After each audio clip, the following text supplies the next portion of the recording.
Formation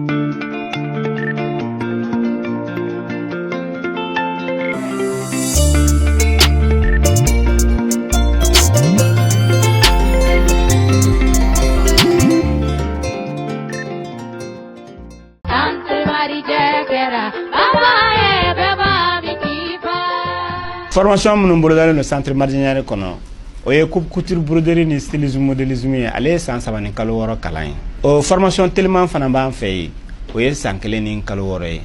maquillage musoro siri coiffure o fana kalan centre marginal kono o ye san fladi ani kalo woro o fana formation tellement be san kelen ani kalo woro tatouage farafin jabi endu jabi o fana kalan be centre marginal kono no bana amina i former façon business là donc o kalo woro à ce moment il a diplôme sur il ka baraka jen fambe o ko fa internat be centre marginal là il se ki dem black na marginal kono shiron dumini abo bela jeli so nga ka baraka centre marginal fleur ni falaje ija strafara la centre marginal be sekou medine centre marginal be bako jikoroni centre marginal be kurofina strafara gitronda ni mogo be renseignement wala la e se ka weleli ke 76 12 11 18 20 20 18 20 ou bien be weleli ke 76 22 01 04 biye tenay mekalo klita ani flah samba flah ni mugo anin duru o munu sokole me hako jabaran so mandela hanga fuli ba bela jene ka kenya ga wakati uchuwe ambe awladonia kuni akko kuna funi wakati sile bakuruba kuna fununa bla fintigira kauye wulika jominke handa bina dura foka takasi sika soka fe wayar madela hanga fintigira kauye wulika jominke yasa ka jamana don no ubulo fonda kana chuka mina handa bina du oni anyogona chamana ko kan kuna funu urubena lasi awma aw bisimila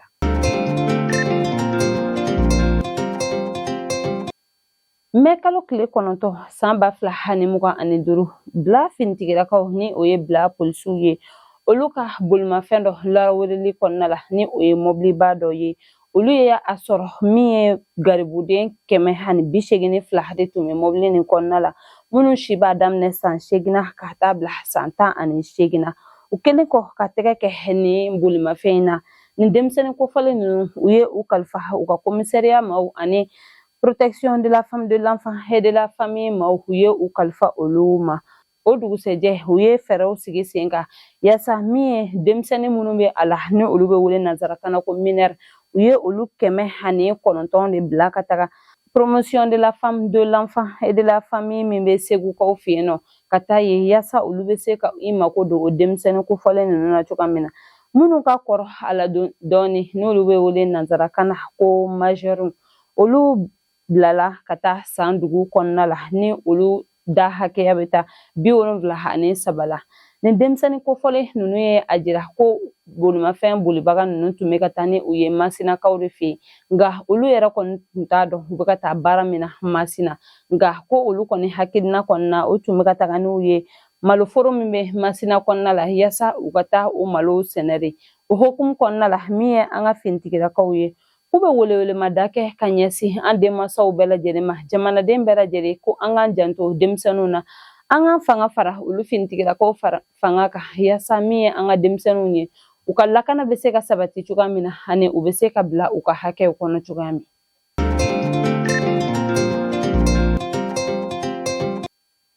anga fintigira ka munu besika soka ufe kerankerne yala wayar made ni o deuxième arrondissement fintigira ka uye olu ye tege ke tiedola mintume Orange Money barake ni abe mawu yurugu o senfe tege kera ni cheina chugamina haye mado dika wari yurugu otara adama kasi miye wayar made fintigira ko yoro brigade de recherche mawye ukunda ni cheko folinka kata tege ke ala ukanyine ngalu konnala chen jora aka ketawla wa ani mami yerabe abarake nyogo fe ni obe bamako konnala ya aye okofo ni wakati na sekelu be sina yasa ani mime barala nyogo fe jamana bamako yanno kase ka tegeke ula chugamina ni wakati na ni chen ko ni halebe anga fintikida ko ka buluka ni wakati na wa miye anga fintikida ko ka nyama yasoyo u ko k'u bɛ u ka cɛdenw fo u ka nin baara ɲuman in na ko u ka u jija halisa u ka nin baara in fɛ yaasa jamanadenw n'u bolofɛnw bɛ se ka lakana cogoya min na wa min ye an jamanadenw fɛnɛ ye k'u b'a ɲini anw fɛ an ka fanga fara an ka finitigilakaw kan yaasa nin yuruguyurugu waleya ninnu bɛ se ka dabila ka bɔ an ka jamana kɔnɔna la cogoya min na.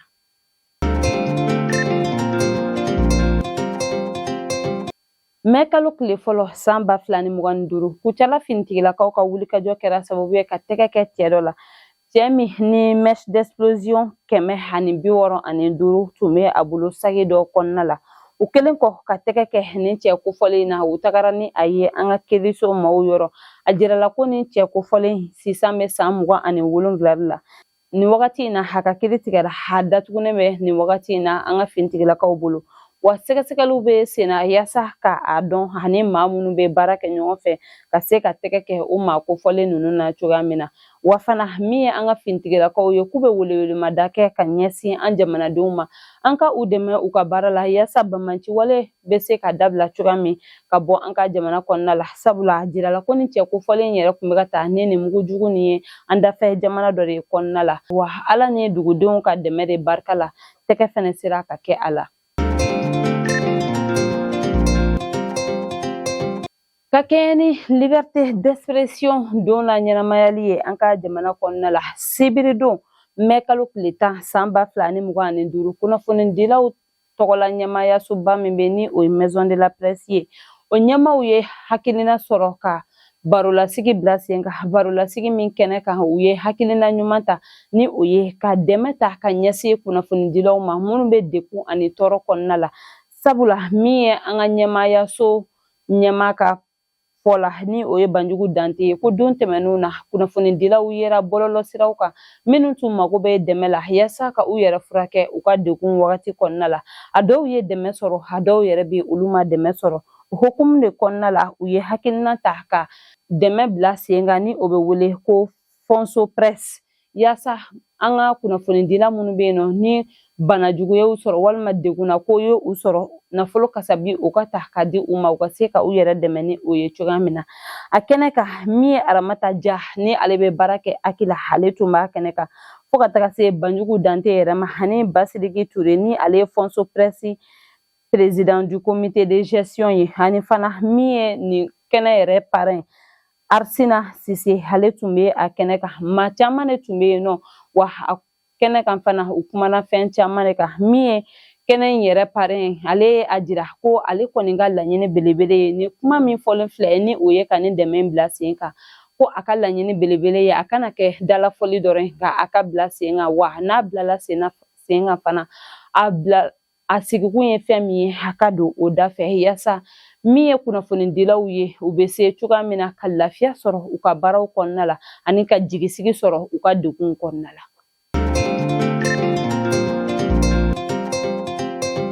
AES jamana 3 seko ni dɔnko minisiriw tun ye welewelemada kɛ avril kalo tile 11 tɛmɛnen san 2025 ni o ye k'u b'a fɛ ka AES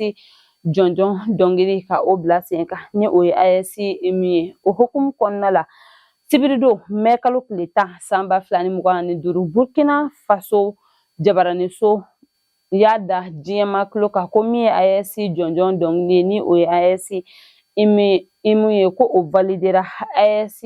jamana 3 seko ni dɔnko minisiriw fɛ a jirala ko ni dɔnkili min bilalen filɛ ne sen kan a bɛ kuma fɛn min kan o ye an ka fasoden ɲumanya an ka yɛrɛma hɔrɔnya ani an ka bolodi ɲɔgɔnma ani an ka bɛn ani kelenya o de bɛ fɔ ni dɔnkili in kɔnɔna la yaasa ka se ka dusu don ni jamana in saba bɛ jamanadenw kɔnɔna la ka taa ɲɛ halisa ka jamanaden ɲumanya ka o waleya jamana in kɔnɔna la.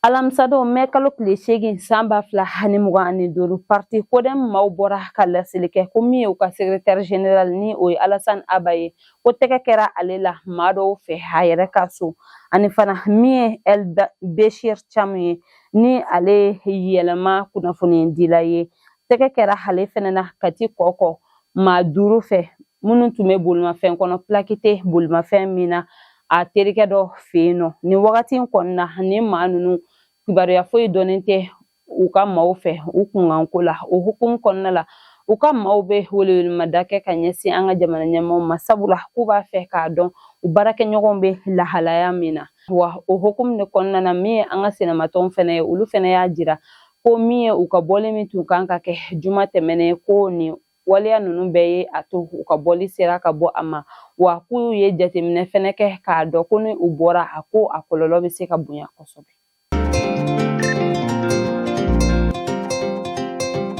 O b'an ta an ka kɔkan kunnafoniw na an bɛ taa Niger fintigilakaw ye a da diɲɛma tulo ka sibiri don ko u ye tɛgɛ kɛ bamanciwale tigilamɔgɔ maa 17 la wa u sera ka u ka maa 1 faga u y'a jira ko minɛli fɔlɔ u kɛra Ayeru Tabare Barekaw fɛ yen nɔ ko u ye tɛgɛ kɛ bamanciwale tigilamɔgɔ maa 10 na u sera ka maa 1 ka o faga wa u ye maa 10 minnu minɛ u ye u di u ka gendarmew bɛ Dayeru kaw fɛ yen nɔ u ye olu di u ma o kɔfɛ min ye Kutumbukaw fɛ yen nɔ u ye tɛgɛ kɛ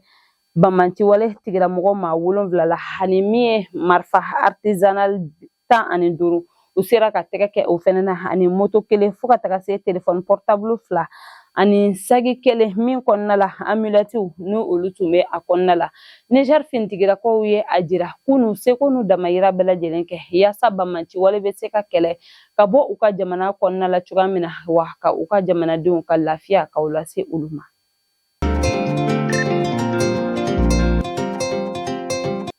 N'an bɔra yen an bɛ taa Algérie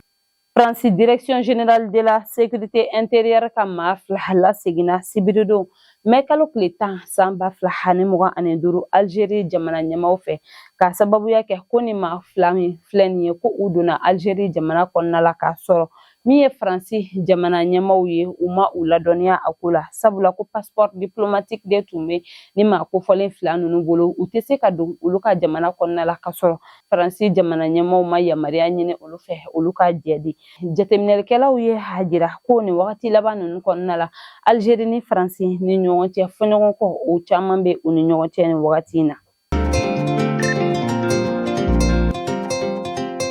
Nin bɛ dan sigi an ka bi kunnafoniw na an tɛ sɛgɛn an tɛ ɲinɛ an b'an ka dibilabaarakɛbagaw fo sabula olu ka jɔyɔrɔ ka bon an ka baara in kɔnɔna la kosɛbɛ an b'a fɔ k'Ala ka basigi sabati an ka jamana kɔnɔ Ala ka sankɔrɔta di an ka finitigilakaw ma ni Ala m'an ka jɔnya jɔ an na an bɛ ɲɔgɔn sɔrɔ sini ka kunnafoni di aw ma laadiriya la shukuran.